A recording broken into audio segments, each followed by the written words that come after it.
Hello friends, welcome to my channel. This is Subhash. Thank you for the response. और 20,000 plus like हो गया last video के अंदर, इसीलिए इस वीडियो को मैं कंटिन्यू कर रहा हूँ। सेम इस वीडियो के अंदर हम लोग रूटीन सेम रखते हैं। 20,000 प्लस लाइक आएगा तो फिर जल्दी से हम लोग नेक्स्ट टॉपिक अपलोड करेंगे। स्क्रीन के ऊपर आप लोग देख रहे होंगे किस तरीके से हम लोग स्लो एंड स्टडी एक एक टॉपिक ओवर करते आ रहे हैं।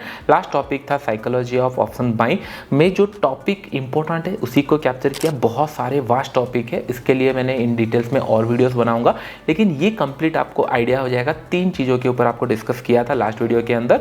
एंड अभी हम लोग डिस्कशन करने वाले हैं मनी मैनेजमेंट किस तरीके से होना चाहिए। देखिए, मनी मैनेजमेंट दो टाइप का हो सकता है। एक हो सकता है कि नहीं एक्सपीरियंस जितने लोग हैं, और एक हो सकता है कि नहीं बिगनर्स। बिगनर मतलब ये नहीं आपको कुछ नहीं पता और आप फर्स्ट टाइम वीडियो देख रहे हो, थोड़ा बहुत आपको पता है। मेरे लिए बिगनर वही है जो लोग अभी तक ऑप्शन बाइंग के अंदर पैसा नहीं कमाए। भले आप 1 साल 2 साल 3 साल आप ट्रेड कर रहे हो या 3 महीने से ट्रेड करो, डजेंट मैटर, वो एक्सपीरियंस काउंट नहीं होगा, क्योंकि आप एक्सपीरियंस में पैसा नहीं कमाए हो। एक बार आप पैसा कमाना स्टार्ट कर दोगे फिर हम मान सकते हैं कि ना आप एक्सपीरियंस हो चुके हो, एक प्रो ट्रेडर हो चुके हो। आई होप ये पॉइंट क्लियर हो गया। पहले अगर आप बिगिनर स्टेज के अंदर हो तो आप लोगों के लिए ये मानना जरूरी है पैसा अभी आप लोगों ने कमाया नहीं है, तो आपको अभी ऐसे फोकस करना चाहिए कि नहीं किस तरीके से पैसा आपका बचे रहे, फिर उसके बाद धीरे धीरे आप इनकम के बारे में सोचोगे। तो अभी मनी मैनेजमेंट हम लोग इस तरीके से डिजाइन करेंगे सो दैट कि नहीं आपका पैसा बचे रहे, या फिर आपको डर ना लगे ट्रेड करते हुए, या फिर आप लोग ऐसा ना लगे कि नहीं आज पैसा नहीं मिला तो कल सुबह फिर क्या ट्रेड करूंगा। इस तरीके से हम लोग उसको प्लान करेंगे कि नहीं आपको वो फियर ऑफ ट्रेड जो होता है ना कि नहीं कल सुबह में ट्रेड कैसे करूंगा, लॉस हो गया तो कैपिटल कहां से लाऊंगा, ये सारी चीजें, और आपको फियर ना लगे। एक कंटिन्यू पीरियड टाइम तक आप लोग ट्रेड कर पाओ उसके अंदर। तो हम लोग एक चैलेंज लेने वाले हैं, वो है 20 days challenge, which is going to be most important. अभी आपका प्रोसेस कैसा था? पहले कुछ आप सेटअप ढूंढते थे, उसके अंदर आप प्रोबेबिलिटी देखते थे या फिर बैक टेस्ट करते थे, थोड़ा बहुत टेस्ट करते थे, कहीं फॉरम में पढ़ लिए, कहीं वीडियो देख लिए, ये सारा आपका प्रोसेस चलता था। फिर जाके आप ट्रेड करते थे। ट्रेड करने के बाद आप ये सोचते थे रिस्क टू रिवॉर्ड 1:1 1:2 या फिर मोमेंटम के साथ जितना तक मिला वहाँ तक हमको प्रॉफिट चाहिए, ये सारा सोच के हम लोग चलते थे। इससे क्या होता था, आज प्रॉफिट हुआ लॉस हुआ ये सारा आपने कैलकुलेट किया, ट्रेडिंग जर्नल भी बनाया, लिखा भी, लेकिन नेट टू नेट में पैसा नहीं आ रहा है, ये आपको दिख रहा था। तो अभी हम लोग को ये पता है कि ना अभी तक हम लोग को पैसा आ नहीं रहा है अकाउंट के अंदर। तो हम लोग एक सिंपल सा एक्सरसाइज करने वाले हैं। इमेजिन करो आप दिन का 500 रुपये का रिस्क ले रहे हो। मैं इमेजिन करता हूँ 500 रुपये का। मैं अगर आपको बोलूँ कि नहीं मैं जनरली कैसे प्लान करता हूँ, मैं मेरा बात कर रहा हूँ, कोई भी सेटअप में अगर स्टार्टिंग से फॉलो करता हूँ, मैं ये जानता हूँ मैं भले जितना एक्सपीरियंस्ड हूँ, ये सिस्टम को जब तक मैं प्रैक्टिस नहीं करूँगा तब तक उसका आउटकम मुझे पता नहीं चलेगा। Then outcome can be zero, क्योंकि मार्केट कहीं पे भी जा सकता है, कुछ भी हो सकता है, प्रोबेबिलिटी चेंज हो सकता है, हिस्टोरिकल डाटा चेंज हो सकते हैं। मतलब हिस्टोरिकल डाटा अभी तक सही थे, लेकिन ये फ्यूचर में रिफ्लेक्ट थोड़ा अलग हो सकता है, प्रोबेबिलिटी जो पहले था वो चेंज हो सकता है। तो ये सारे मैटर मुझे पता है। तो मैं जनरली क्या करता हूँ, लेट्स से कि नहीं मैं कोई सेटअप को टेस्ट कर रहा हूँ, मैं ऐसे टेस्ट नहीं करता कि नहीं लेट्स से कि नहीं 5 ट्रेड ले लिया तो उसका आउटकम सही है तो फिर ये सिस्टम सही है, ऐसे नहीं प्लान करता। मैं ये प्लान करता हूँ लेट्स से मेरा रेगुलर उस सेटअप के ऊपर लेट्स से दिन का 2 या 3 ट्रेड ले रहा हूँ, एक रिस्क पर डे होता है, इसको मैं कंटिन्यूसली 30 दिन या 20 दिन तक ट्रेड करता हूँ, कंटिन्यूसली ट्रेड करता हूँ। उसके बाद अगर 21 दिन तक भी ट्रेड करने के लिए मेरे पास पैसा है तो फिर उस सिस्टम को प्रैक्टिस करता हूँ, अदरवाइज नहीं प्रैक्टिस करता। क्योंकि जब कैपिटल धीरे धीरे बढ़ता है या फिर आपके पास एक कैपिटल होता है, आपको लगता है कि नहीं अगर पूरा कैपिटल यूज कर लूंगा एक दिन में तो पैसा डबल हो जाएगा, ट्रिपल हो जाएगा। हम लोग ये नहीं सोचते अगर ये लॉसेस हो गया तो फिर क्या होगा। इसलिए बोलते हैं कि नहीं मनी को मैनेज करना आना चाहिए, which is going to be most important. Manage कैसे करोगे, ओके। तो मेरा फोकस सिंपल यही रहता है कि आप ऐसे पोजीशन साइजिंग अपना बनाओ जिस तरीके से क्या होगा, अगर आप 20 दिन कंटिन्यूसली भी लॉस करते हो, 21 दिन में आप सेम क्वांटिटी में ट्रेड कर पाओ। ये लाइन फिर से ध्यान से सुनना, अगर 20 दिन तक भी आप कंटिन्यूसली लॉस करो, दैट मीन्स अगर 20 दिन तक लॉस भी हुआ, 21 दिन तक 21 टाइम पे भी आपके पास सही पैसा, मतलब सेम पैसा होना चाहिए सेम क्वांटिटी में ट्रेड करने के लिए। इसलिए मैंने इसको बोला था 20 डेज चैलेंज। ये अगर आप करते हो तो आपको 20 दिन के अंदर ऐसा होता नहीं है कि नहीं कंटिन्यूसली 20 दिन तक लॉस हो। आप अगर आंख बंद करके भी बोलोगे आज मार्केट ऊपर जाएगा नीचे जाएगा, हर दिन बोल रहे हो, ऐसा हो सकता है 20 दिन के अंदर 3 या 4 दिन आप करेक्ट हो। मेरा बस इंटेंशन वही है कि ये समझाने के लिए कि प्रोबेबिलिटी कहीं ना कहीं आपके फेवर में आ जाएगा, बट मेक श्योर करना मनी को मैनेज करना सही से आना चाहिए। आप बोलोगे कि सर अनयूज्ड मनी पड़ा रहेगा बैंक के अंदर तो क्या, सॉरी मतलब अकाउंट के अंदर तो क्या फायदा। हो सकता है कि ना आप अनयूज्ड मनी का ETF खरीद लो या फिर स्टॉक्स खरीद के रख लो, जब जरूरत पड़ेगा उसको बेच के फिर कैपिटल इनकैश कर सकते हो। मेरा बस इंटेंशन यही है कि एक सर्टन पीरियड तक हमको बने रहना है। इससे दो चीज़ों का फ़ायदा होता है। फर्स्ट ये कि आपको पता है कि नहीं आप 21 दिन तक ट्रेड कर सकते हो मार्केट के अंदर, आपको कुछ नहीं होने वाला है क्योंकि आपने ऑलरेडी प्लान कर लिया।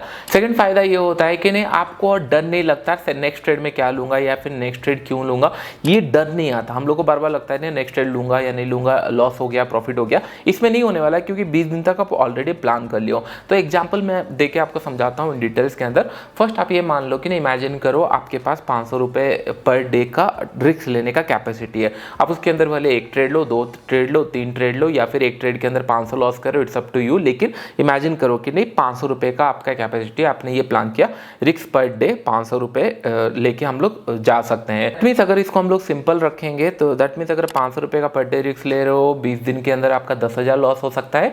एंड उसके बाद आपको ट्रेड करने के लिए भी कैपिटल चाहिए मतलब 21वें दिन में। तो दैट मीन्स आप लोगों के पास 15,000 अगर रेडी है तब आप ये सोच सकते हो कि नहीं 500 रुपये का रिस्क लिया तब मैं 21 दिन में भी ट्रेड कर सकता हूँ। आप सरप्राइज ये होगे, आप पहले ये सोच कर आए थे कि नहीं मार्केट में मैं 10,000 लॉस कर सकता हूँ सीखने के लिए। ये बस ये नहीं होगा कि नहीं आप लॉस करोगे या फिर प्रॉफिट करोगे इस दिन के अंदर।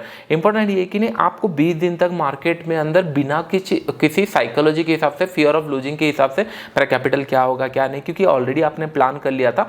फिर आपको समझ में आएगा कि नहीं मार्केट आपसे पैसा लेना नहीं चाहता, बस आपको money management risk to reward सही रखना है। नेक्स्ट वीडियो के अंदर हम लोग रिस्क टू रिवॉर्ड डिस्कशन करेंगे। अभी एक पॉइंट क्लियर कर लो, पहले कैपिटल प्लान कर लो, रिस्क पर डे प्लान कर लो। 20 दिन तक कंटिन्यू लॉस करोगे तो भी चलेगा और 21 दिन तक सेम क्वांटिटी में ट्रेड कर सकते हो। इसके लिए आपको नेक्स्ट 1 मंथ तक ये सोचना नहीं है कैपिटल कहां से आएगा, लॉसेस हो गया तो क्या होगा, क्योंकि आपने ऑलरेडी इसको प्लान कर लिया है। बस आपको ये नोट करना है सेम डे के अंदर प्रॉफिट हुआ, लॉस हुआ, मार्केट किस हिसाब से मूव किया, ट्रेडिंग जर्नल में क्या गलती किया आपने, क्या लिखे, सही से नहीं लिखे हो, स्क्रीनशॉट लगाना, ये सारे आपका फिर काम हो जाएगा। फिर आप पैसे के बारे में नहीं सोचोगे, कल सुबह क्या ट्रेड करूंगा इसके ऊपर नहीं सोचोगे, क्योंकि रिस्क पर डे फिक्स हो गया। उसके बाद आप लोगों का 20 दिन तक ट्रेड प्लान हो गया, एक कैपिटल प्लान हो गया। फिर आप देखो कि नहीं हाँ वो कैपिटल खत्म ही नहीं होगा, फिर वो प्रोसेस तब तक फॉलो करते जाओ जब तक आपका छोटे छोटे गलती रिकवर ना हो। जैसे बहुत सारे लोगों का होता है सर ओवर ट्रेडिंग हो रहा है, बार बार हम लोग ओवर ट्रेड कर रहे हैं, बार बार हम लोग को प्लान हो रहा है, या फिर पोजीशन साइजिंग रॉन्ग है।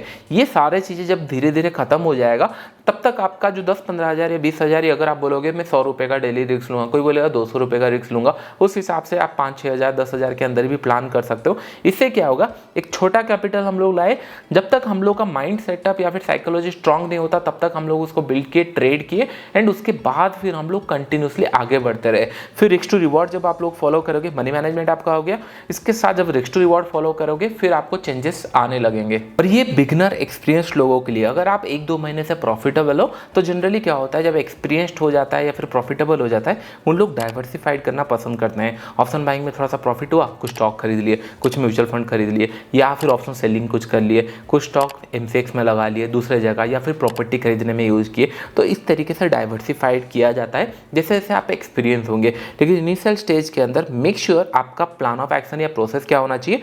एक नंबर ऑफ कैपिटल आपको प्लान करना है और उसको पहले डिवाइड करना है कि नहीं पर डे का मेरा रिस्क कितना है, 20 दिन तक उसको चलाना है, 21 दिन को मेरे पास सेम क्वांटिटी होना चाहिए ट्रेड करने, इसका मतलब 21 दिन का आपका प्लान हो गया। और इसको रिपीट करते जाना है, कब तक, जब तक आपको कॉन्फिडेंस नहीं आता है, जब तक आपका अकाउंट पॉजिटिव नहीं होता। इससे क्या होगा, आपका पैसा बचा रहेगा। आपको लग रहा है कि हाँ चलो 10,000 हम लोगों ने सोचा, दैट मीन्स आप अगर हर दिन लॉस किए हो 500-500 रुपये तभी जाके आपका 10,000 जाने वाला है, जो कि बहुत रेयरेस्ट केस होता है कि आप हर दिन लॉस करने वाले हो सकता है 3 दिन लॉस करो, 4 दिन लॉस करो, फिर 5वां दिन आपका प्रॉफिट आ जाएगा। अगर 5वां दिन लेट से 10,000 आपने बना लिया, या फिर सॉरी 500 रुपये का आपने 1,000 रुपये अगर प्रॉफिट कर लिया, फिर आप 2 दिन आगे हो गए, इन द सेंस आपका कैपिटल थोड़ा सा फिर सस्टेन हो गया।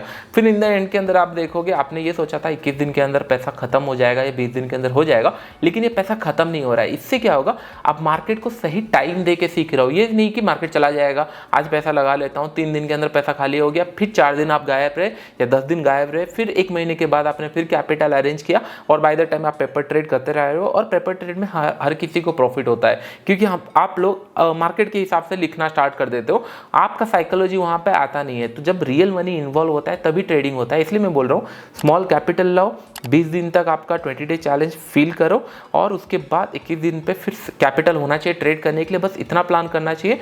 एक बार ये हो गया पैसा नहीं बना, फिर उसको और 1 महीना प्लान करो। इससे क्या होगा, आप 2 महीने तक मार्केट में बने रहो एक सिंगल कैपिटल के साथ। मेरी इंटेंशन ये है कि पैसा बार बार एडिशन करने का जरूरत नहीं है, सिंगल कैपिटल में आप मार्केट में बने रहो। इससे क्या होगा, साइकोलॉजी इंप्रूव हो गया, मनी मैनेजमेंट सही हो गया, ओवर ट्रेडिंग कंट्रोल हो जाएगा, पोजीशन साइजिंग कंट्रोल हो गया, फिर धीरे धीरे आप प्रॉफिटेबिलिटी पे आ जाओगे जब आप रिस्क टू रिवॉर्ड पे फॉलो करोगे। आई होप ये पॉइंट आपको समझ में आ रहा होगा।